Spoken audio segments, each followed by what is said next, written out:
Hey team, we're now going to look at some offense from the overhook or whizzer. Okay, so as I said previously in the sort of overview video, we generally want to try to initiate most of our offense from a dominant grip, being underhooks or rushing 2-on-1s or getting to a single leg or different positions like this. An overhook is sort of a second tier grip and not necessarily seen as a really good offensive grip. That doesn't mean we can't work offense from it, but most of the time, if someone gets an underhook on me, okay, I'm focusing on stripping the grip to pummel back for my own underhook or just separate and win the hand fight to something else, okay? But if we can't, their underhook's really tight, okay, and we feel that they're progressing towards the back, we do need to have options, okay? And the time that we're talking about making these decisions can be really narrow. So it's not like you're gonna have 10, 15 seconds to make this choice. You've got to feel how robust is their underhook? Is my back generally getting exposed? Is he interrupting my stance? I've got to act quick, okay? So we're gonna look at an Uchi, okay? A very good option. Now, there are throws off the Uchi, but I want you to look at more of this as an off balance, okay? It's more realistic that we just get our partner sort of stumbling and off of us rather than thinking that you're just gonna throw them onto their back, okay? It can happen, but that isn't necessarily the most common response, okay? So with my overhook, I wanna make sure that it's nice and sticky. So if it's shallow here, okay, it's a very small barrier to him getting to my back.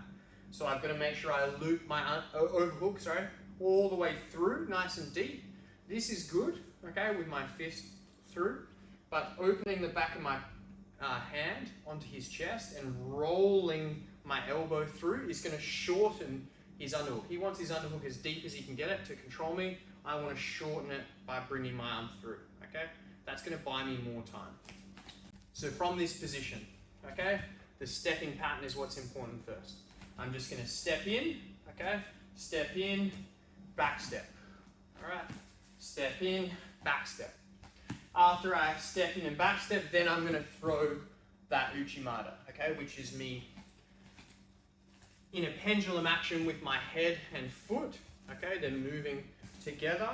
I'm extending my body all down one side, okay, and that's going to create a barrier that his hips are going to tilt off of. All right, so he's got the underhook from here. Okay, he could have this hand. I'd be trying to strip this and pummel to an inside position. All right, I want to keep this hidden or win the inside space.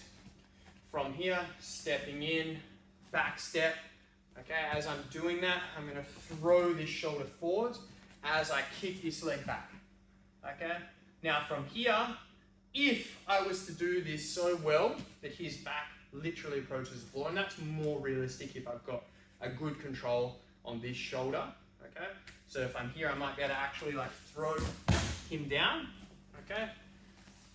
But ignoring that option, like I said, it's often more realistic that we just get an off balance.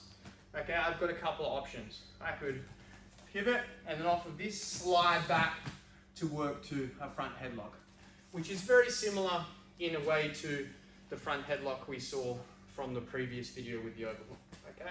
So that's one option. If as I'm going for this, he really loses this position, the underhook, to focus on basing out. So as I'm stepping in, back step, and I throw this, he wants to base out. That's going to give me back exposure. So I'm following to that rear body lock to break my partner down to a better position from there, okay? So again, overhook, step in, back step, throw, okay, depending on the arm position. If I really want to try to finish the throw by getting his back onto the floor, a hop is going to be really important. And that hop is circular, okay, with my outside leg. I hop like I'm trying to hop behind and around the leg that he's got planted. And what that's going to do is take him from here, okay, and my inside leg is attached. So it's going to keep tilting his hips around the corner until his back faces the floor, okay? So I go here, I've got this, he resists on my first step here, okay?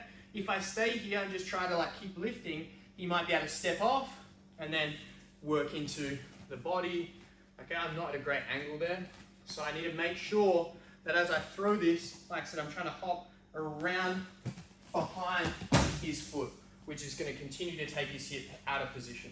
Okay, so a couple of different looks there from the Uchimata. Maybe we get front headlock, maybe we get a throw by to the back, maybe we put them down. All good options. We've worked from what would arguably be an inferior grip.